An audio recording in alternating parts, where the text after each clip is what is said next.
दर्शकबिन नमस्कार, स्वागत छ कार्यक्रम माउन्टेन संवाद। आजको माउन्टेन संवादमा चितवन पुग्नेछौँ। चितवनको सरगर्मी निकै नै बढेको छ। अहिले सत्ता गठबन्धन लगायत अन्य पार्टीहरूको बिचमा जुन किसिमको रस्साकसी देखिएको छ, कसले बाजी मान सक्छ? अब यसपटक भरतपुर महानगरपालिकामा कसले विजय हासिल गर्नेछ, यो निकै नै चर्चा र बहसको विषय बनेको छ। आज फेरि चितवन एकपटक भरतपुर महानगरपालिका फेरि आम जनताको बिचमा चर्चाको विषय बनेको छ। यो महानगरपालिका अब कसले आफ्नो कोल्टामा पार्न सक्छ, कसको नेतृत्वमा फेरि भरतपुर महानगरपालिका पर्नेछ? अहिले सत्ता गठबन्धनका कैयौँ नेताहरू चितवन पुगेका छन्, त्यसगरी अन्य दलहरू पनि अहिले चितवनमा बढी चासो देखेका छन्। हामी यसैसँग जोडेर आज विशेष गरेर चितवनमा विवेकशील साझा पार्टीको अवस्था के छ, उहाँहरूका एजेन्डा के हुन् र आम दर्शकले उहाँहरूको पार्टीलाई, उहाँहरूको उम्मेदवारलाई किन जिताउनु पर्ने, के कारण? आज हामी यो पाटोमा संवाद गर्छौँ। संवाद गर्नको लागि हामीसँग जोडिनु भएको छ विवेकशील साझा पार्टीबाट भरतपुर महानगरपालिकामा उम्मेदवारी दिनुभएका उम्मेदवार, मेयरका उम्मेदवार परबिन काफ्ले। आज उहाँसँग विशेष संवाद गर्छौँ, समग्र बहस गर्छौँ। उहाँहरूका एजेन्डा के हुन्, किन त्यहाँका जनताले, किन महानगरवासीहरूले विवेकशील साझा पार्टीलाई जिताउने, यो समग्र संवादको पाटो बनाएर आज हामी संवाद गर्छौँ। अझ विवेकशील साझा पार्टीले भन्दै पर्दाखेरि एउटा युवा नेता, युवा व्यक्तिलाई उम्मेदवारको रूपमा उठाउनु भएको छ। यो राम्रो पक्ष हो। उहाँ पेसाले इन्जिनियर हुनुहुन्छ र उहाँको आवश्यकता किन महसुस गर्नु पर्यो? भरतपुर महानगरवासीहरूले आज हामी यो पाटोमा संवाद गर्छौँ। अब भने आजका अतिथि अर्थात् मेयरका उम्मेदवार विवेकशील साझा पार्टीबाट परबिन काफ्लेलाई जोड्न चाहन्छु। तपाईँलाई स्वागत छ। धेरै धन्यवाद। अब सुरुमा त शुभकामना पनि तपाईँहरूलाई, जितको शुभकामना, चुनावको शुभकामना। धन्यवाद। अब तपाईँले के प्रश्न गरे भने ठ्याक्कै भन्दाखेरि विवेकशील साझा पार्टीलाई त्यहाँका जनताले किन जिताउनु पर्यो? आजका नागरिकका आवश्यकताहरू, सार्वजनिक र प्रशासनिक सेवा हामी डिजिटलाइज गर्छौँ। झन्झटमुक्त र सहज रूपमा केही समयमै यी जति पनि टेबल चार्नुपर्ने र भ्रष्टाचार हुन सक्ने जति पनि यी लुपहोलहरू छन्, यिनलाई हामी टाल्छौँ। र हामीले शिक्षा, सार्वजनिक शिक्षालाई निःशुल्क गुणस्तरीय बनाउँछौँ ताकि श्रमिकहरूका र न्यून आय स्रोत भएका नागरिकका छोराछोरीहरू पनि गुणस्तरीय शिक्षा प्राप्त गरेर राम्रो जनशक्तिको रूपमा उत्पादित हुन सकुन्। हामीले सर्वसुलभ स्वास्थ्य सेवा प्रदान गर्नेछौँ, जसले हामीले वृद्ध वृद्धाहरूलाई हामीले निःशुल्क हामीले टेस्टिङहरू गर्नेछौँ, रिपोर्टहरू पुऱ्याइदिनेछौँ। अपाङ्गहरू, असहायहरूका लागि हामीले स्वास्थ्य सेवामा अलिकति हामीले लिभरेज दिनेछौँ। सार्वजनिक अस्पतालहरूको गुणस्तर अभिवृद्धि गर्नेछौँ। यी यस्ता नागरिकका यी अत्यन्तै आवश्यक मुद्दाहरू हामीले सम्बोधन भएको हुनाले, हामीले गरेको हुनाले र हामीले यिनलाई इमान्दारीपूर्वक हामी अगाडि बढाउँछौँ र कार्यान्वयन गर्छौँ भन्ने हुनाले नागरिकलाई हामीलाई जिताउनुपर्छ। तपाईँले दुईवटा कुरो जोड्नु भयो। एउटा भ्रष्टाचारको अन्त्य गर्नेछौँ, सेवा सुविधालाई सहज बनाउनेछौँ। अहिले के भरतपुरमा भ्रष्टाचार व्याप्त हो? त्यसको निराकरण हुन सकेको छैन? धेरै विकास भएको छ भन्ने त्यहाँका धेरै उम्मेदवारहरूले भनिरहेका छन्। अझ बहालवाला धेरैले राम्रो काम गर्यौँ, अब पनि जित्नुपर्छ भन्ने उहाँहरूको धारणा छ। तपाईँले भन्नुभएको कुरा पनि तपाईँको दृष्टिकोणबाट ठिकै नै होला, तर हाम्रो बुझाइ के हो भने महानगरपालिका एउटा आम मान्छेको पहुँचमा हुनुपर्दछ। र अर्को कुरा, जस्तो घर नक्सा पास गर्ने विषयमा, तपाईँको व्यवसाय कर तिर्ने विषयमा, विवाह दर्ता गर्ने विषयमा, मृत्यु दर्ता गर्ने विषयमा, र यावत तपाईँको एउटा युवा नागरिकता बनाउन जाँदा प्रशासनसँग ठोकिने विषयहरूमा जति झन्झटता देखिन्छ र स्पेसल्ली विशेषतः तपाईँका जति पनि पूर्वाधार निर्माणका चाहिँ तपाईँको ठेक्कापट्टाहरू छन् र यस्ता विषयका जुन अलिकति चाहिँ त्यहाँका युवाहरू, जस्तो तपाईँको चाहिँ त्यहाँको चाहिँ कन्ट्र्याक्टरहरूले पाउने समान अवसरहरूका विषयहरू छन्, त्यसमा थोरै दलीयकरण भएको हो भन्ने चाहिँ नि व्यक्तिगत रूपमा मेरो बुझाइ हो। र नीतिगत रूपमा पनि यस्ता विषयहरूले नागरिकलाई असमान महसुस गर्ने, अनुभूत गर्ने खालको वातावरण सिर्जना गर्छ। यो पनि एक हिसाबको राज्यले चाहिँ नि एउटा नागरिकप्रति गर्ने चाहिँ यो समानुभूतिको विषय होइन। त्यसैले यस्ता विषयहरूलाई हामीले नियमित ढङ्गबाट, हामीले अनुशासित ढङ्गबाट र समान हैसियतमा हामीले सबैलाई अवसर प्रदान गर्ने नियतले हामी अगाडि बढेका छौँ। र हामीले भनेका छौँ कि भ्रष्टाचार हामी गर्ने छैनौँ, हामीले गर्न दिने छैनौँ र अहिले देखिएका जति पनि आफ्ना आसेपासेहरूलाई आफ्ना राजनीतिक दलहरूलाई चाहिँ नि जुन अवसरहरू प्रदान गरेका छन् यो खालको व्यवस्था यो खालको प्रवृत्तिलाई हामीले निर्मूलन गर्नेछौँ। यो सबै पार्टीका एजेन्डा हुन्। सुशासन कायम गर्नेछौँ, भ्रष्टाचारको अन्त्य गर्नेछौँ, सेवा सुविधालाई सहज बनाउँछ भन्ने यो सबै पार्टीका एजेन्डा हुन्। तर व्यवहारिकतामा आउन सकेन, तपाईँहरूलाई कसरी विश्वास गर्ने नेपाली जनताले?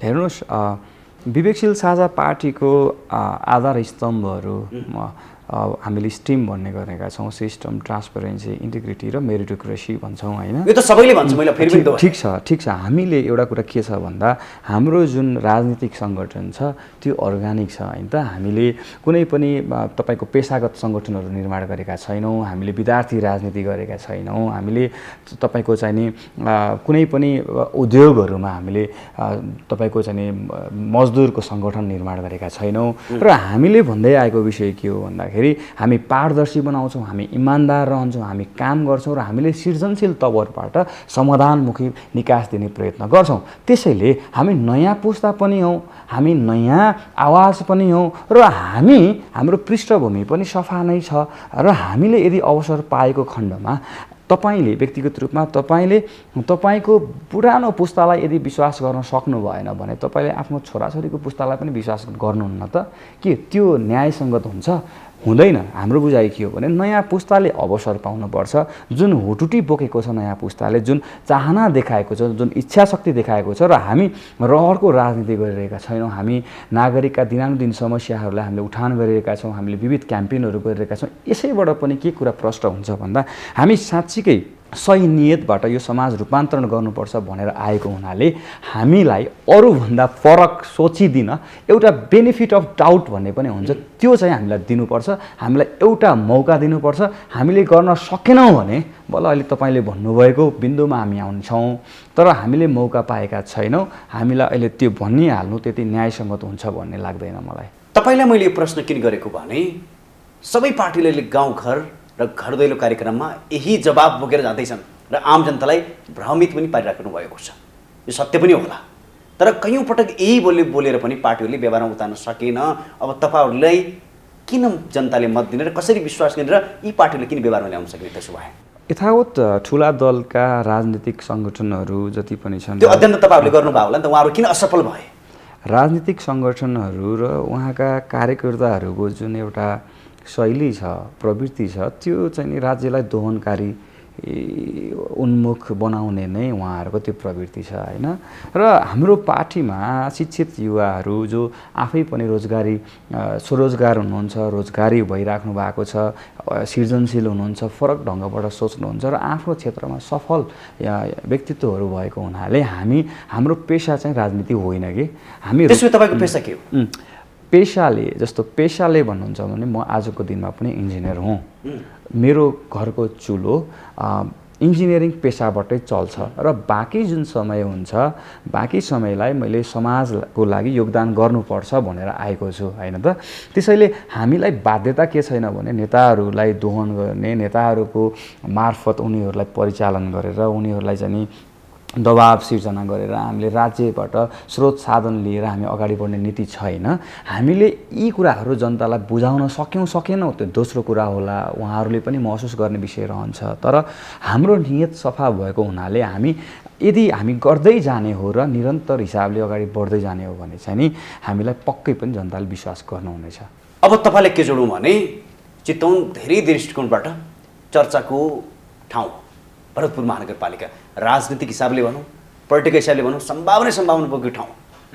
तपाईँहरूको ठ्याक्कै अरू पार्टीभन्दा भिन्न एजेन्डा के? त्यो महानगरपालिकालाई पृथक र छुट्टै एउटा महत्त्व अझ थप्नुको लागि तपाईँहरूको एजेन्डा के त? हेर्नुहोस्, तपाईँले जे कुरा भन्नुभयो त्यो सबै पार्टीहरूसँग छ। तपाईँ पेसाले इन्जिनियर पनि हो, तपाईँको नजरमा यसलाई कसरी परिमार्जन गर्न सक्नुहुन्छ?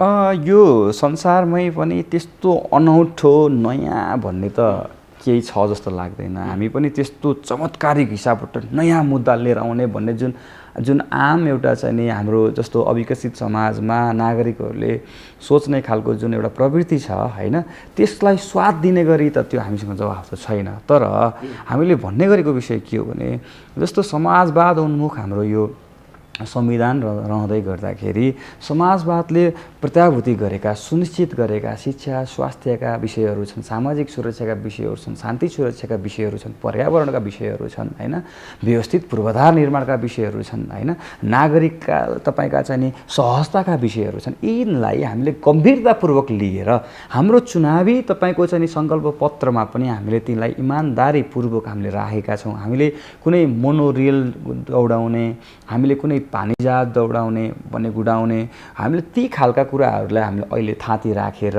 हामीले अहिलेका आवश्यकताहरूलाई मूलभूत रूपमा हामीले फोकस गरिरहेको हुनाले हैन, हामी चाहिँ के हो त भन्दाखेरि हामीले यिनै कुरालाई पनि फरक हिसाबबाट हामीले डेलिभरेबल बनाउँछौँ। हामीले कार्यान्वयनको हिसाबमा चाहिँ हामी फरक हुन सक्छौँ। मुद्दा यद्यपि यिनै छन्। जस्तो तपाईँलाई म भन्न चाहन्छु, हामीले कसरी भ्रष्टाचार सुन्ने गर्छौँ भन्ने प्रश्नमा हामीले एउटा स्मार्टफोनबाट तपाईँको मैले अघि जति पनि प्रशासनिक सार्वजनिक सेवाका विषयहरू भने, जस्तो घर नक्सा पासदेखि लिएर नागरिकता बनाउने, पासपोर्ट बनाउने, तपाईँको बाल सम्पत्ति बालको घर बाल कर तिर्ने, व्यवसाय कर तिर्ने, यी व्यावत विषयहरू जति पनि छन् यिनलाई हामीले स्मार्टफोनको एउटा सिस्टममा हामीले प्रोटोकलमा डालेर डिजिटलाइज गर्छौँ।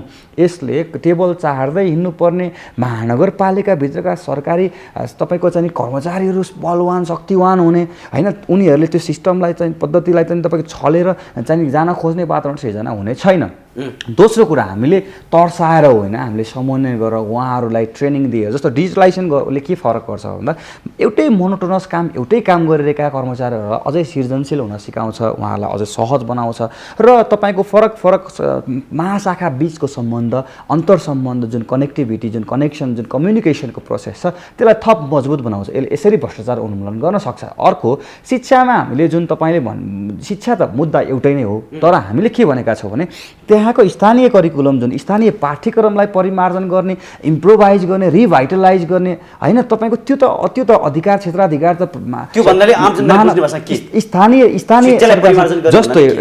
जस्तो हामीले भनेका छौँ ह्याप्पिनेस करिकुलम भनेका छौँ नि हैन, ह्याप्पिनेस क्लास सञ्चालन गर्छ जसमा विद्यार्थीहरूले जित मात्र ठुलो कुरा होइन, हारको पनि महत्त्व हुन्छ, हारबाट पनि धेरै कुरा सिक्न सकिन्छ हैन। त्यस्तै तपाईँको विनम्रता विनयशीलताका विषयहरू जति पनि छन् नि हैन, एउटा राम्रो नागरिक हुनको लागि जिन्दगीका उतार चढावहरूमा जस्तो तपाईँको इमोसनल इन्टेलिजेन्स भन्छ नि हैन, आफ्नो मुड स्विङलाई कसरी मेन्टेन गर्न सकिन्छ, इनर इन्जिनियरिङ भन्छ नि, आफ्नो आध्यात्मिक ज्ञानलाई, आफ्नो तपाईँको चाहिँ एउटा स्पिरिचुअलिजमलाई कसरी अझै थप बनाउन सकिन्छ र आफ्नो सम्बन्धहरूलाई टिमवर्क, जुन सामूहिक विकासको भावनाहरू त्यो हामीले निर्माण गर्छौँ एउटा। दोस्रो कुरा, व्यक्तिगत स्वच्छताका विषयहरू, आफ्नो शौचालयहरू आफै सफा गर्ने, आफ्नो क्लासरुम आफै सफा गर्ने हैन, जस्तो जापानमा चाहिँ त्यो हुन्छ। जस्तो तपाईँको अर्को कुरा भनेको हामीले उद्यमशीलता क्लास हामी राख्छौँ ताकि कुनै पनि विद्यार्थी तपाईँको विद्यालयबाट निस्किँदै गर्दा तपाईँको चाहिँ थोरै अङ्क लिएर आए पनि ऊ राम्रो प्लम्बर, राम्रो एउटा टेक्निसियन, राम्रो सुपरभाइजर, भोलि राम्रो कन्ट्र्याक्टर बनेर निस्किनु।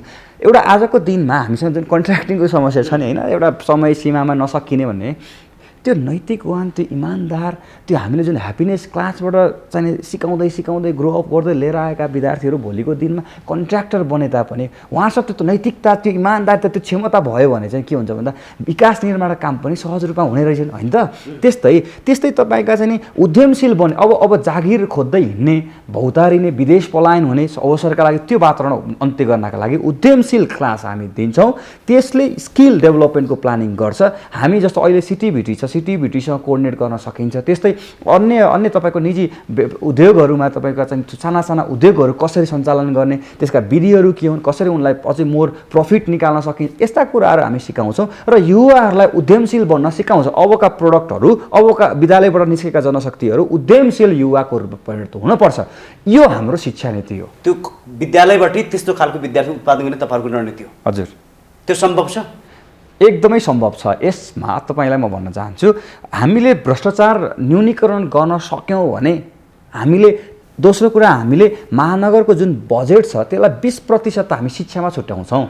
अहिलेको तत्कालीन अवस्थामा निजी विद्यालयहरूभन्दा सार्वजनिक विद्यालयहरूको पूर्वाधार त उनीहरू सम्पन्न छन् होइन त, ठुलो खेलकुद मैदानहरू छन्, हरियाली तपाईँको चाहिँ पर्खालले घेरिएका ठाउँहरू छन्, खाली ठाउँ, खुला ठाउँहरू छन् होइन, र विद्यालयका संरचनाहरू पनि छन्, र सार्वजनिक विद्यालयका शिक्षकहरूको होइन मासिक सेवा सुविधा त निजीभन्दा त राम्रो छ होइन त, यद्यपि हामीले गर्न सकिरहेको छैनौँ। यसको मूल कारण के हो भने भरतपुरमा हामीले अब पूर्वाधार निर्माणमा विकास गर्छौँ र कक्षा कोठालाई अत्याधुनिक बनाउँछौँ। जस्तो तपाईँको आइबी मोडल अन्तर्राष्ट्रिय स्तरको विद्यालयहरू जति काठमाडौँमा खोलिरहेका छन् तिनमा हामीले स्टडी गर्दा के पाउँछौँ भन्दा जस्तो कक्षा कोठाहरू अत्याधुनिक हुन जरुरी छ। त्यहाँ तब कि तपाईँको एउटा श्रमिकको छोरा पनि त्यहाँ पढ्दै गर्दा छोरी पनि पढ्दै गर्दा एउटा अत्याधुनिक स्तरको चाहिँ कक्षा कोठा हुँदा उसको बडी ल्याङ्ग्वेज चाहिँ चेन्ज हुन्छ होइन त।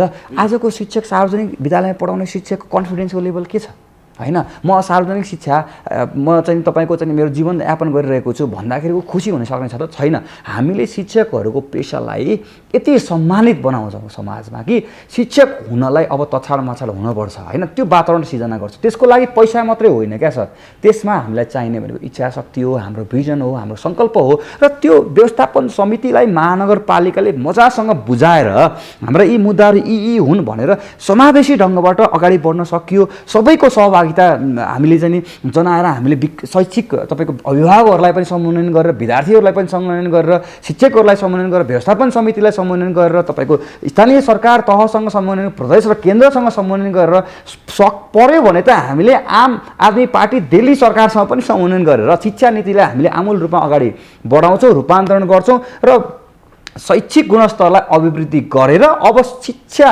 सार्वजनिक विद्यालयमा अब विद्यार्थीहरू जाने पात्र ढुक्कसँग मेरो छोरा मेरो छोरीलाई मैले निजी विद्यालयबाट सारेर सार्वजनिक विद्यालयमा म पढाउँछु र पढाउने हो भन्ने खालको वातावरण सिर्जना गरी छाड्छौँ। यो तपाईँको चाहिँ पैसाले मात्र हुने कुरा होइन, यो बजेटले मात्र सम्भव हुने कुरा होइन, यो भिजन यो एउटा इच्छा शक्तिले हुने कुरा हो। हेर्नु होला, यदि अबको 5 वर्षमा भरतपुर महानगरपालिकाको मतदाताहरूले विवेकशील साझा पार्टीलाई तराजुमा मत हालेर जिताइदिनु भयो भने भरतपुर महानगरपालिकामा भएका जति पनि 117 देखि 122 वटासम्मका सार्वजनिक विद्यालयहरू छन् ती विद्यालयहरूको गुणस्तर हामी यति अभिवृद्धि गर्छौँ 97 वटा निजी विद्यालयहरूका विद्यार्थीहरूलाई अहिले जुन सार्वजनिक भन्दा बढी छन् ती सबैलाई हामीले सार्वजनिक विद्यालयमा लिएर आउँछौँ र 101 हामीले जनशक्ति निर्माण गर्छौँ। भरतपुर महानगरपालिका उद्यमशील बनाउँछौँ, अर्थतन्त्र उद्वेलन गर्छौँ र बढी यति सुन्दर सहरको रूपमा हामी विकास गर्छौँ कि महानगरपालिका छोडेर विदेश जाने कुरा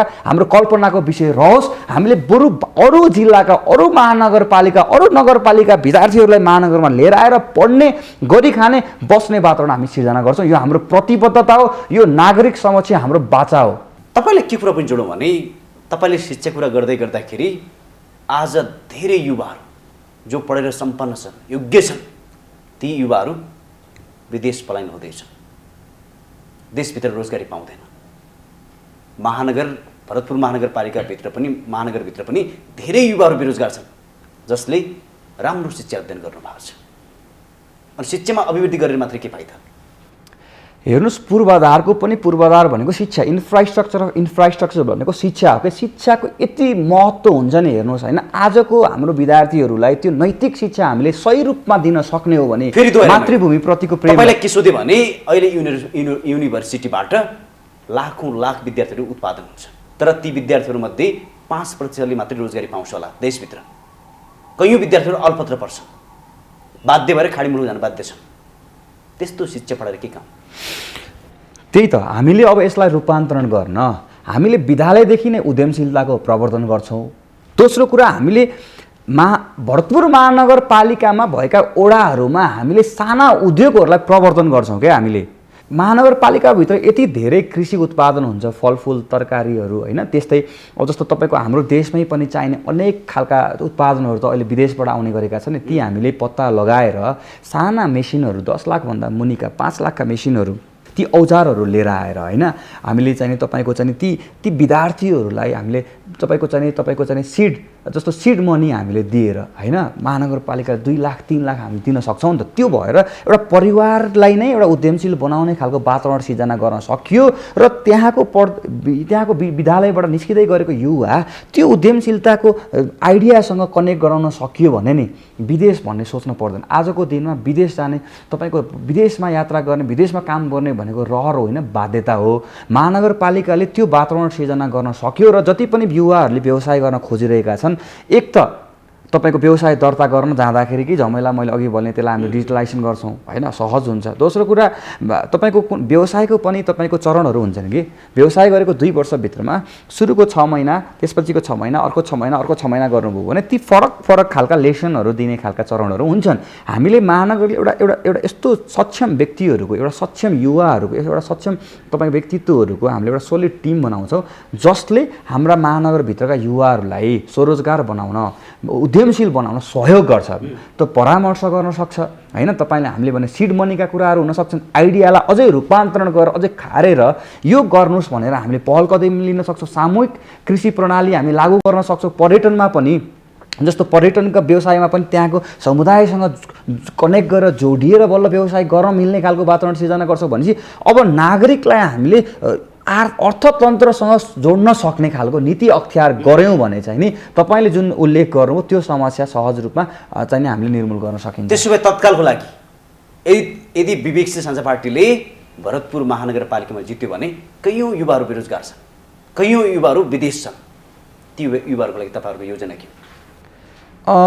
बेरोजगार हामीले पहिला सुरुमा यदि सिप नभएका युवाहरूलाई सिप दिनुपर्छ होइन। जस्तो तपाईँको कतिपय कुराहरू के हुन्छ त भन्दाखेरि एकदमै ल्युक्रेटिभ जबहरू पनि हुन्छ कि जस्तो मैले अघि भने नि तपाईँलाई, जस्तो इलेक्ट्रिसियन, प्लम्बिङको होइन, वाटर प्रुफिङको होइन, तपाईँको चाहिँ टाइलिङको हो, जो पेन्टिङको कामहरू जति पनि पूर्वाधारसँग जस्तो तपाईँको चाहिँ एमइपी भन्छ, मेकानिकल इलेक्ट्रिकल प्लम्बिङ, लो इलेक्ट्रिकल भोल्टेज होइन, तपाईँको चाहिँ नेटवर्किङका छन् होइन, जस्तो आइटीको सेक्टरमा छ, यो तपाईँको डिजिटल मार्केटिङमा ग्राफिक डिजाइनिङका विषयहरू छन् होइन। अहिले त प्रविधिले त नयाँ नयाँ लिएर आएको छ नि त होइन। जस्तो तपाईँको चाहिँ रोबोटिक्सका विषय, प्रोग्रामिङका विषयहरू छन्, जुन स्किल सेट हो क्या त्यो तपाईँको, त्यो भनेको एउटा पर्टिकुलर स्किल भयो भने आरामसँग राम्रो आम्दानी गर्न सकिन्छ। हामीले युवाहरूलाई ती क्षेत्रहरूमा हामीले जोड्न सक्नुपर्छ कि महानगरपालिकाले, मैले अघि नै उल्लेख गरेँ, महानगरपालिकाले सिपलाई विकास गर्नको लागि युवाहरूलाई निःशुल्क रूपमा हामीले ट्रेनिङको व्यवस्था गर्छौँ। त्यो ट्रेनिङको व्यवस्था गर्दै गर्दाखेरि त्यो युवाहरूलाई चाहिँ के कुराको कन्फिडेन्स हुन्छ भने मैले पनि गर्न सक्छु है, मैले पनि यहाँ केही गर्न सक्छु, र त्यो हामीले दिएको सिपसँग उहाँहरूको प्यासनलाई हामीले एउटा चाहिँ नि कोरिलेट गरेर चाहिँ नि तपाईँले हामीले जोड्न सक्यौँ भने नि त्यहाँ ऊर्जा थपिन्छ क्या अझै। त्यो यदि सिपमा ऊर्जा थपियो भने त इलोन मस्कको आइडिया आउन सक्छ कि हामीले अब तपाईँको भरतपुर महानगरपालिकाभित्र हामीले हजारौँ इलोन मस्कहरू जन्माउनु पर्ने छ होइन। तपाईँको चाहिँ यति धेरै क्षमता भएका युवाहरू एकदमै महानगरपालिकाको तपाईँको असक्षमताका कारण, लाचारका कारण, त्यो राजनीतिक दलदलमा तपाईँको चाहिँ महानगरपालिका फसेको कारण आज युवाहरू हजारौँको सङ्ख्यामा विदेशमा जानु परेको हो होइन। हामीले अघि भनेका जस्ता मुद्दाहरू हामीले चाहिँ अगाडि सार्यौँ भने, हामीले युवाहरूलाई अगाडि बढाएर अगाडि सार्यौँ भने, जब युवा सर्छ तब देश बन्छ भन्छ, हामीले उद्यमशील बनाएर अगाडि बढाउन सकिन्छ।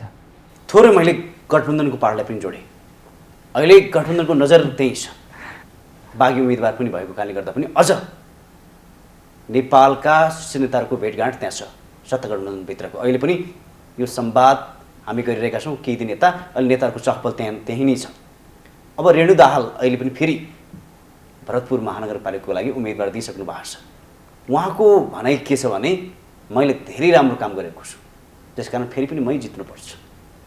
तपाईँ त्यहाँको बासिन्दा पनि हो, उम्मेदवार पनि हुनुहुन्छ, उहाँको कामलाई कसरी लिनुभएको छ? त्यहाँको जनताले त उहाँलाई नै जिताउनुपर्छ भन्ने आवाज पनि उठाइराख्नु भएको छ भन्ने उहाँको बुझाइ छ। अब रेणु दाहाललाई फेरि जिताउनुपर्छ ताकि महानगरपालिकाको सचिवालयभित्र त्यही प्रवृत्ति अझै पनि 5औं वर्षसम्म हाबी होस्। अब रेणु दाहाललाई जिताउनुपर्छ ताकि अब त्यहाँ रहेका इन्जिनियरहरू, इन्जिनियरिङ कम्पनीहरू, अनेक किसिमका तपाईँको चाहिँ अवसर खोजिरहेका युवाहरू, कन्ट्र्याक्टरहरू, उनीहरू यसरी नै अवसरबाट वञ्चित रहन्। अब फेरि हामीले रेणु दाहाललाई जिताउनुपर्छ। विकास भएको भएन भन्ने कुरा हो नि त मेन कुरा त। अब हामीले उहाँको कार्यकालमा विकास भएको भएन, उहाँको कार्यकालमा मैले उहाँको विकल्प अहिले कोही पनि छैन, उहाँ नै हो फेरि भन्ने कुरा जुन किसिमको गठबन्धनले उहाँलाई तयारी गर्नु भएको छ। तपाईँहरूले विकल्प खोज्नुपर्छ भन्ने तपाईँहरूको सोच हो। वैकल्पिक पार्टी हामीले विकल्प दिएका छौँ भन्ने तपाईँहरूको धारणा होला, तर त्यहाँको जनताले रेणुलाई जिताउन चाहेको छ। मलाई त्यो चाहिँ लाग्दैन। किन लाग्दैन? हुनसक्छ कि जनताले अझ राम्रो विकल्प खोज्या हुनसक्छ। यथावत जति पनि राजनीतिक दलहरू छन् र हामीहरूको पनि जुन विषय छ, तपाईँहरू पनि अझ परिमार्जित भएर आउनुहोस्, तपाईँहरू पनि अझ खारिएर आउनुहोस्, तपाईँहरू पनि सङ्गठन अझ तीव्र रूपमा निर्माण गर्नुहोस् भनेर पनि हामीलाई सद्भाव राख्नु हुनसक्छ। तर भरतपुर महानगरपालिकाको जनताले रेणु दाहालको मात्र होइन, यी ठुला दलहरूको विकल्प खोजेको छ। जस्तो तपाईँको आज भरतपुर महानगरपालिकाभित्र हजारौँ युवाहरू बाहिर जानु परिरहेको छ। आज भरतपुर महानगरपालिकाभित्र सयौँ व्यवसायीहरू तपाईँको टाट पल्टिराख्नु परेको छ। आज भरतपुर महानगरपालिकाभित्र बाटो त बनेका छन्, तर हाम्रा उत्पादनहरू ढुवानी हुने अवस्था बनेको छैन। त्यसैले यो पुरानो शैली क्लासिकल थटबाट आएको जुन माओवादी आन्दोलनबाट, त्यो जनयुद्धको त्यो हिंसात्मक प्रवृत्तिबाट निस्केको जुन सङ्गठन छ नि, त्यो सङ्गठनले रेणु दाहाललाई पनि यसरी निचारेको छ र यसरी राजनीति तपाईँको त्यो चरित्रबाट राज्यलाई दोहन गरेको छ कि अन्य नागरिकहरूले त्यो महसुसै गर्न सकेका छैनन्। त्यसैले अब विकल्प चाहिन्छ। तपाईँले भनेका कुराहरू झुट हुन्। त्यसो भए रेणु दाहालले राम्रो काम गर्न सकेन यो कार्यकालमा? रेणु दाहालले आफ्नो क्षमताले भ्याउनेसम्मको कामहरू उहाँले गर्नुभएको छ होइन। यसलाई चाहिँ हामीले चाहिँ यसरी लिनुपर्छ। तर जुन एउटा विकासको मोडल हुन्छ नि होइन, जुन तपाईँको योजनामुखी विकास हुन्छ, जहाँ तपाईँको प्रतित्पादक एकदमै प्रोडक्टिभ क्षेत्रहरूमा लगानी गरिन्छ, 5 वर्षपछि त्यसले फेरि पनि त्यसलाई चाहिँ रिटर्न ब्याक दिने हुन्छ नि होइन, ती विषयहरूको लागि व्यवस्था गरिएको छ। एउटा चुनावदेखि अर्को चुनावसम्म जोडिने गरी विकासका चाहिँ आधारहरू सिर्जना गरिएको छ। तपाईँका चाहिँ निर्माणका कामहरू जस्तो महानगरपालिकाको भवन बनाउने, बाटोलाई चाहिँ तपाईँको स्तरोन्नति मात्र गरेर त पुग्दैन नि त। यदि हामीले तपाईँ शिक्षा, स्वास्थ्यमा र उद्यमशीलतामा हामीले प्रवर्धन गर्न सकेनौँ, कृषिमा तपाईँको आधुनिकतासँग जोड्न सकेनौँ होइन, त्यहाँका चाहिँ तपाईँको डुबानका समस्याहरू छन्, त्यहाँ बिउका चाहिँ समस्याहरू छन्, त्यहाँ किसानका उत्पादनहरू कुहिएर बसेका छन् होइन, ती समस्याहरू त समाधान गरिएको छैन नि त। त्यसैले अब हामीले अत्यन्तै नागरिकका जस्तो तपाईँको साना उद्योगीहरू हुनुहुन्छ, साना व्यवसायीहरू हुनुहुन्छ, ठेलामा लिएर हिँड्ने होइन, तपाईँको चाहिँ सडकको छेउछाउमा बसेर व्यवसाय गर्ने, दिनमा 1000-2000 रुपियाँ कमाउन चाहन सक्ने, त्यो पनि गर्न नसकेका होइन, तपाईँको अटो लिएर हिँड्ने, सानो एउटा चाहिँ साधन बोकेर तपाईँको महानगरपालिकाभित्र दिनभरि डुलेर होइन परिवारको चुलो बाल्न खोज्ने, यी खालका तपाईँको नागरिकको त तपाईँको चाहिँ समस्याको समाधान त दिएको छैन नि त। त्यसैले तपाईँले भनेको विषयलाई यसै कारणले फेरि पनि रेणु दाहाल मैले के काम गर्न बाँकी छ, के काम सम्पन्न गरेँ, फेरि पनि त्यहाँको जनताले मलाई जिताउनुपर्छ, भरतपुर महानगरवासीहरूले फेरि पनि रेणु दाहाललाई जिताउनुपर्छ, मैले के काम गर्न बाँकी छ भनेर उहाँले अनुरोध गरिसक्नु भएको छ। तपाईँहरूलाई उहाँको काम मन परेर पनि तपाईँहरूले किन सहयोग गर्न सक्नु भएन?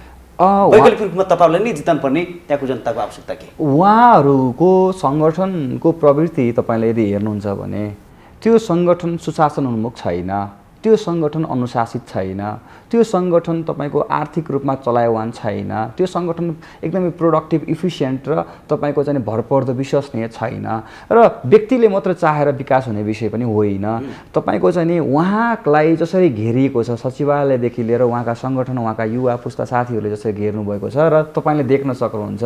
अस्ति तपाईँको चाहिँ नि एउटा होटलमा हामीले जुन एउटा कार्यक्रम गरेका थियौँ, त्यहाँ प्रवृत्ति देख्नुहुन्छ नि, यहाँ व्यक्तिको कुरा होइन, जुन प्रवृत्ति छ जसले रेणु दाहाललाई निरन्तर रूपमा असफल बनाउने प्रयत्न गरिरहेको छ, यो रेणु दाहाल आफैले बुझ्नुपर्छ र नागरिकबाट टाढा हुने वातावरण सिर्जना गरेको छ। त्यसैले रेणु दाहाल यदि उहाँ विकास गर्न चाहने हो भने होइन, यदि उहाँ साँच्चीकै विकास प्रेमी हो भने, यदि साँच्चीकै उहाँले नागरिकका आवश्यकताहरूलाई सम्बोधन गर्ने हो भने उहाँ यो गठबन्धनको अङ्कगणितीय खेल छोडेर उहाँ एक्लै मैदानमा आउन पर्छ। उहाँका घोषणापत्रहरूमा शिक्षालाई सार्वजनिक शिक्षालाई निःशुल्क र गुणस्तरीय बनाउनु पर्छ र बनाउँछु भनेका छन्। निजी विद्यालयलाई विस्थापित गरेर सार्वजनिक विद्यालयको गुणस्तर अभिवृद्धि गर्छु, 5 वर्षभित्रमा म शैक्षिक क्षेत्रमा कायापलट गर्छु भन्ने यदि घोषणापत्रमा उल्लेखित छन् र उहाँले साँच्चीकै सार्वजनिक शिक्षालाई यदि रूपान्तरण गर्न सक्नुहुन्छ र गर्ने बाचा लिएर अगाडि बढ्नुहुन्छ भने हामीले उहाँलाई सपोर्ट गर्थ्यौँ। तर उहाँको घोषणापत्रमा ती विषयहरू छैनन्।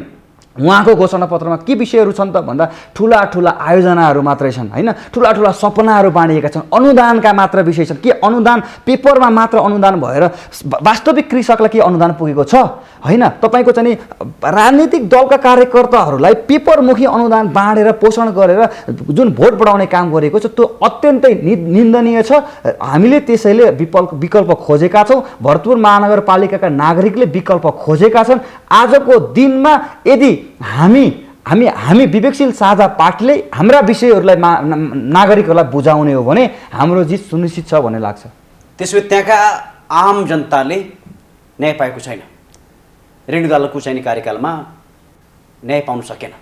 उहाँ रेणु दाहालको कार्यकालमा सीमित व्यक्तिहरूको मात्र हालिमुहाली, सीमित व्यक्तिहरूको मात्रै पहुँच र सीमित व्यक्तिहरूको मात्रै चुरीफुरी देखिएको जुन महानगरमा छ त्यो महानगरपालिकावासीले महसुस गरेका छन्। यो म तपाईँलाई भन्न चाहन्छु। त्यसो भए तपाईँहरू घर दैलो कार्यक्रममा हुनुहुन्छ महानगरपालिकामा, आम जनताको बुझाइ के छ? तपाईँहरूले के पाउनुभयो प्रतिक्रिया?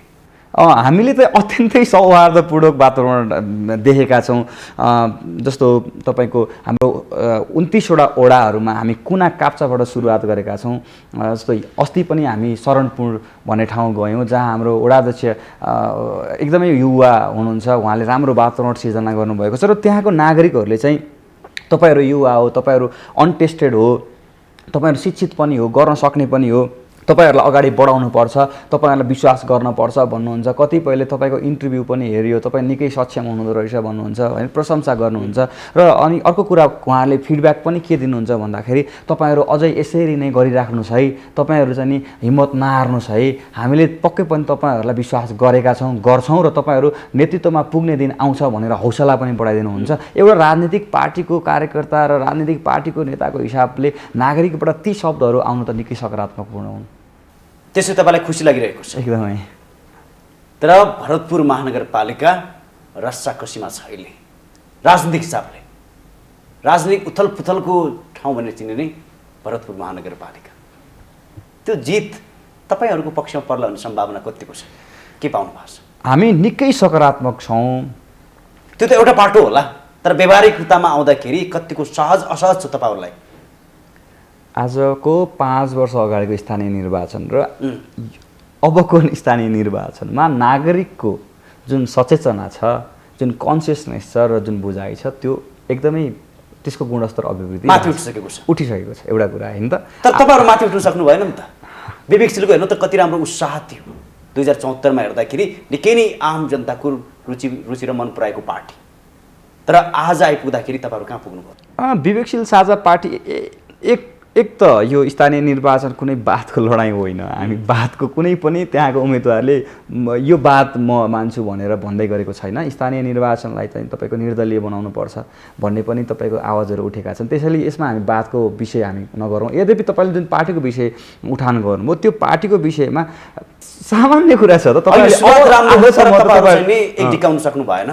नाम वैकल्पिक भए पनि अरू पार्टी जस्तै व्यवहारमा देखियो भन्ने आज आम जनताको गुनासो भन्ने कि यसलाई चासोको रूपमा हेर्ने, कसरी हेर्ने? तपाईँहरू चाहिँ सक्षम बन्न सक्नु भएन तपाईँहरूको पार्टी भन्ने अहिले चर्चाको विषय बनेको छ। यो त सत्य हो नि। यो नेपाली समाजका तमाम जुन तपाईँको चाहिँ यी गुणहरू छन् नि त्यो हाम्रो पार्टीभित्र पनि छन् होइन। फरक चाहिँ तपाईँको परिवेशका विचार भएका साथीहरू हुनुहुन्छ, नहुने होइन। यद्यपि हामी वैकल्पिक आन्दोलनमा उम्मिदै गरेका सबै यो देशको नेतृत्व गर्नुपर्छ, यो देशलाई रूपान्तरण गर्नुपर्छ, यसलाई चाहिँ एकदमै राम्रो चाहिँ राष्ट्रको रूपमा विश्वमै एउटा उत्कृष्ट राष्ट्रको रूपमा अगाडि बढाउनुपर्छ, सुशासनमुखी हुनुपर्छ भन्ने उठान सबैको छ हेर्नुहोस् होइन। तर पछिल्लो समयमा जुन वैचारिक मतभेदहरू आएका छन् होइन, त्यसलाई चाहिँ यो पार्टीको पारदर्शिता भन्ने हाम्रो एउटा चाहिँ खम्बा नै भएको हुनाले यो सबै चारैतिर सबैलाई थाहा हुनु स्वाभाविक विषय हो। यसलाई पार्टीभित्र हामीले त्यति गिजोलेर चाहिँ भोजको आगो बनाएका चाहिँ छैनौँ। बाहिर जति देखिन्छ तपाईँले जति कुरा गर्नुहुन्छ त्यो पार्टीभित्र त्यति चाहिँ छैन होइन। र अर्को कुरा अबको दिनमा सबै पक्षलाई समेटेर अगाडि बढ्नुपर्छ र हामी थप अझै मजबुत शक्तिको रूपमा उदाउनुपर्छ भन्ने हामी सबैको मान्यता छ। पछिल्लो समयमा मलाई लाग्छ सबै पक्षहरूको त्यो बुझाइ पनि रहिआएको छ होइन। र नागरिकले वास्तवमा राजनीति त समूहगत रूपमा एक नभइकन त हाम्रो हाम्रो एउटा चाहिँ जुन एउटा उपस्थिति छ त्यो पनि एउटा सोलिड रिजिड हुन शक्तिशाली उपस्थिति हुन त सक्दैन, त्यो सबैलाई महसुस त समयअनुसार हुनै नै छ होइन। तर पछिल्लो दिनमा साथीहरू सबै नजिक आउन खोजेको, नजिक आउन चाहेको, सबैले एक एकवटा चाहिँ तपाईँको चाहिँ लेसन सिकिसकेको त्यो वातावरण भएको हुनाले मलाई लाग्छ अबको 1 वर्षभित्रमा विवेकशील साझा पार्टीका जति पनि आन्तरिक यी किचलोहरू तपाईँले जुन चित्रण गर्नुहुन्छ, जति पनि असहमतिहरू छन् नि, यो समाधान हुन्छ। सबै नेपाली जनताले के सोचेका थिए भने विवेकशीलमा सक्षम व्यक्तिहरू छन्, युवाको बाहुल्यता छ, पढे लेखेका छन्, तर व्यवहारमा त्यो देखिएन। अहिले असन्तुष्ट पक्षले के भनिरहेको छ भने एकलौटी निर्णय रविन्द्र मिश्रजीले गर्नुभयो भन्ने बहस बनिरहेको छ। मिलन पाण्डेदेखि लगायत तपाईँहरूले थुप्रैले त निष्कासनै गरिसक्नु भयो। अनि कसरी फरक भन्ने तपाईँहरूको पार्टीलाई, कसरी वैकल्पिक शक्ति भन्ने? तपाईँहरूको सुरुवात राम्रो थियो, सबैले साथ पनि दिए, अब त्यो साथ पाउनुहुन्छ कि पाउनुहुन्न तपाईँहरूलाई नै दुविधा छ। यो तपाईँहरूले नबोले पनि हेर्नुहोस्, म त तपाईँको जिल्ला स्तरीय नेता हुँ होइन। म यद्यपि पार्टीका हरेक गतिविधिप्रति म सुसूचित। एउटा शक्तिशाली महानगरको उम्मेदवार तपाईँ, चर्चाको पात्र बनेको महानगरपालिकाको उम्मेदवार तपाईँ, सामान्य होइन। एउटा कुरा के छ भन्दाखेरि तपाईँले जति पनि यी विषयहरू ल्याउनुभयो नि, यसले चाहिँ स्थानीय निर्वाचन जस्तो नागरिक समक्ष यसले जोड्छ त? जोड्दैन नि त होइन। म व्यक्तिगत रूपमा भुइँ मान्छेका आवश्यकताहरू, नागरिकका चाहिँ भरतपुर महानगरवासीका आवश्यकताहरूलाई पुरा गर्नुपर्छ हिँड्दै गरेको हुनाले यो पार्टीका यी विषयहरूमा म अहिले जान चाहन्न होइन। कृपया यी विषय पनि उठान नगरिदिनु होला होइन। व्यक्तिगत रूपमा मेरा आफ्ना धारणाहरू छन्, मेरा बुझाइहरू छन्, जुन मैले महाधिवेशनमा प्रश्न रूपमा राख्ने नै छु है। तर अहिले हामी चुनावमुखी हुन चाहन्छौँ र सम्पूर्ण पार्टीको चाहिँ ध्यान, मन, तन, स्रोत, साधन सबै यो स्थानीय निर्वाचनमै केन्द्रित भएको हुनाले हामी अहिले यी विषयहरूमा हामी जान। मैले तपाईँलाई सोध्नु खोजेँ यति मात्रै हो, जुन सुरुवात तपाईँहरूको राम्रो थियो मत पाउनुहुन्छ कि पाउनुहुन्न भन्ने तपाईँहरूलाई दुविधा छ कि ढुक्क हुनुहुन्छ भने सोध्नु। हामीले हाम्रो साख मात्रै जोगाउने हो होइन, हामीले हाम्रो मत पनि जोगाउँछौँ भनेर काठमाडौँ महानगरपालिकामा हाम्रो समीक्षा बास्कोटा जसरी अगाडि बढिरहनु भएको छ र नागरिकहरूको रन्जु दर्शनाले राम्रो मत पाउनु भएको थियो, तपाईँलाई याद होला? तपाईँहरूलाई रन्जु दर्शना मात्र होइन, किशोर थापाले पनि राम्रो मत पाउनु भएको थियो, उज्जवल श्रेष्ठले पनि राम्रो मत पाएको थियो। प्रदेश लगायत सङ्घको चुनावहरूमा, सङ्घको चुनाव पनि तपाईँहरूले राम्रो मत पाउनुभयो। रविन्द्रजीले सङ्घको चुनावमा राम्रो मत पाउनुभयो, उज्जवलजीले राम्रो मत पायो, धेरैले राम्रो पाए मत। अहिले त्यो सम्भावना छ कि छैन सोध्या तपाईँले? यसको चाहिँ नि तपाईँहरूले जुन तपाईँले चित्रित गर्नुभयो त्यो हिसाब, यो कारण त तपाईँहरू होला। त्यो हिसाबको वातावरण अझै पनि भइदिइराखेको भए त सायद आजको दिनमा हरेक ओडामा, हरेक नगरमा, हरेक महानगरमा हाम्रो उपस्थिति जबरजस्त हुने थियो होइन। तपाईँले एकदमै सकारात्मक हिसाबबाट त्यो कुरा उठान गर्नुभयो। यदि तपाईँहरू आज एक ढिक्का भइदिएको भए निश्चय पनि आम जनतामा अझै राम्रो छाप निश्चय पनि हुने थियो। यो महसुस तपाईँले गर्नुभएको छ? निश्चय पनि प्रत्येक पार्टी, विवेकशील साझा पार्टीको प्रत्येक शुभेच्छुक, प्रत्येक सदस्यहरूले यो महसुस गर्नुभएको छ। तर यद्यपि यो समाजकै हामी एउटा चाहिँ नि एउटा हामी नागरिक भएको हुनाले होइन, यहाँका चरित्र हामीमा पनि आउनु स्वाभाविक कुरा हो। र यद्यपि हामीलाई जसरी एउटा चाहिँ आइडल रूपमा चित्रण गरिएको छ त्यो पनि हामी हुन सकेका छैनौँ। तर हाम्रा कमजोरी, हाम्रा गल्तीहरूलाई सच्याएर हामी अगाडि बढ्छौँ। र यो स्थानीय निर्वाचनपछि मलाई लाग्छ, मैले अघि नै भने, यो स्थानीय निर्वाचनपछि अबको 1 वर्षभित्रमा पार्टीले ठोस निकास पाउँछ र थप मजबुत भएर अगाडि बढ्छ। यो हाम्रो प्रतिबद्धता हो। एउटा राम्रो पक्ष तपाईँहरूको सबै पार्टीले युवा भन्दै लामो इतिहास बोकिसके, तर युवालाई चाहिँ अवसर दिएका थिएनन्। विवेकशीलले युवाहरूलाई अवसर दिएको छ, तर तपाईँहरूलाई विश्वास गर्न सकिन्न आम जनताले? अझ विशेष तपाईँले भन्नै पर्दाखेरि त भरतपुर महानगरपालिकाका आम जनताले विश्वास गरे कि गरेन भन्ने कुरा हो। किन नेपाली जनता बानी परिसकेका छन्, एकदम पाखको उमेर भएको आउनु पर्यो, त्यसले गर्छ कि भन्ने त्यो भरममा छन् नि। तपाईँ जाँदाखेरि भर्खर 28 वर्षको केटा, त्यो विश्वास गरेन भने सोधेको मैले। तपाईँले भर्खर 28 वर्ष भन्नुभयो। 28 वर्षको उमेर मलाई लाग्छ जीवनको, मैले दुईटै कुरा भनेको छु। साँच्चीकै युवालाई प्राथमिकता राखेको छ विवेकशील पार्टीले, यो राम्रो पक्ष हो। तर आम जनताले विश्वास गरेन भन्ने पक्ष अर्को रह्यो। हामीमा त्यो एउटा इच्छा मात्रै होइन, हामीमा साँच्चीकै क्षमता पनि छ। यो पहिला त्यसमा दुई मत छैन। मैले आम जनताको नागरिकले बुझ्नुपर्छ। र अर्को कुरा, हामीले हामीले जुन यो हाम्रो ऊर्जावान समयलाई हामीले जुन राजनीतिमा अगाडि सारेका छौँ नि होइन, यो समाजको लागि अत्यन्तै एउटा सम्भावनाको विषय हो होइन, नागरिकका लागि अत्यन्तै एकदमै खुसी हुनपर्ने विषय हो जस्तो लाग्छ होइन। महानगरपालिकामै पनि तपाईँले हेर्न सक्नुहुन्छ अन्य ठुला दलका उम्मेदवारहरूसँग विवेकशील साझा पार्टीको उम्मेदवार बसेर छलफल गर्दै गर्दाखेरि हाम्रा आइडियाहरू चाहिँ अलिकति नयाँ होइन, हाम्रा चाहिँ हामीले चाहिँ समाधानका हाम्रा चाहिँ तरिकाहरू अलिकति फरक, हाम्रा प्रस्तुतिहरू अलिकति फरक, हाम्रा सोचाइहरू पनि अर्ग्यानिक रूपमा त्यो फरक हुन्छ भनेर होइन क्या, त्यो एउटा जेनेरेसनले त्यो एउटा पुस्ताले दिएको विषय हो कि। र जुन यी समस्याहरूलाई यी दलहरूले जसरी हेर्छन् हामीले फरक हिसाबबाट हेर्छ, हामीले सम्भावनाको हिसाबबाट हेर्छौँ नि त। त्यो हिसाबले चाहिँ यो युवाको एउटा साँच्चीको एउटा राम्रो शक्ति के हुन्छ भन्दाखेरि ठुलो समस्यालाई पनि एकदम साधारण रूपमा एकदम सहज रूपमा समाधान गर्न सक्छ होइन। तर त्यसको लागि समावेशिता चाहिन्छ, सबैको कुराहरू सुन्न सक्ने क्षमता चाहिन्छ, धैर्यता चाहिन्छ, सन्तुलनमा राख्न सक्ने चाहिन्छ होइन, तपाईँको अध्ययन चाहिन्छ, अनुसन्धान चाहिन्छ। यी सबै विषयलाई मिलाएर लान्छौँ भनेको छ नि त। त्यसैले नागरिकले अब हामीलाई युवा, तपाईँले भने जस्तो युवा भए पनि विश्वास गर्नुहुन्छ।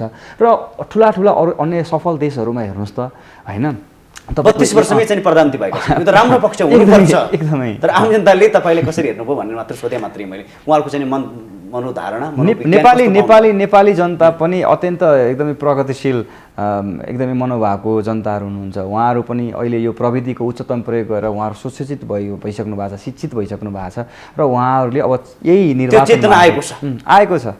भरतपुर महानगरपालिकाले तपाईँलाई विश्वास गर्ने एउटा चेतना उहाँहरूमा सिर्जना छ। हजुर, आएको छ। यो राम्रो पक्ष हो।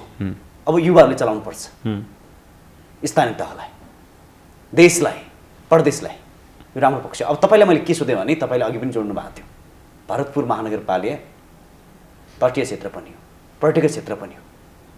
अब यीसँगै धेरै जटिलताहरू पनि आउँछ, कैयौँ पटक डुबाउनु पर्छ। त्यसको लागि तपाईँहरूको एजेन्डा के?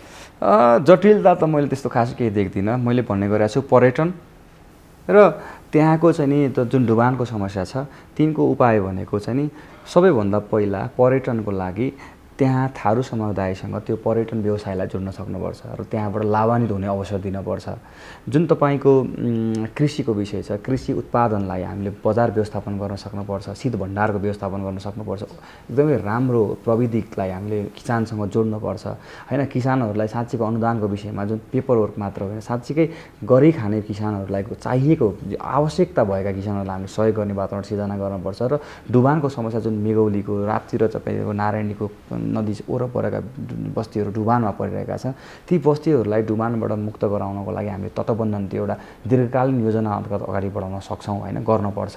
र यी विषयहरूलाई यदि हामीले एकदमै अब अन्त्यमा हामीसँग धेरै टाइम छैन, अन्त्यमा मैले सोधिहालेँ, भरतपुर महानगरपालिकावासीहरूलाई के भन्न चाहनुहुन्छ?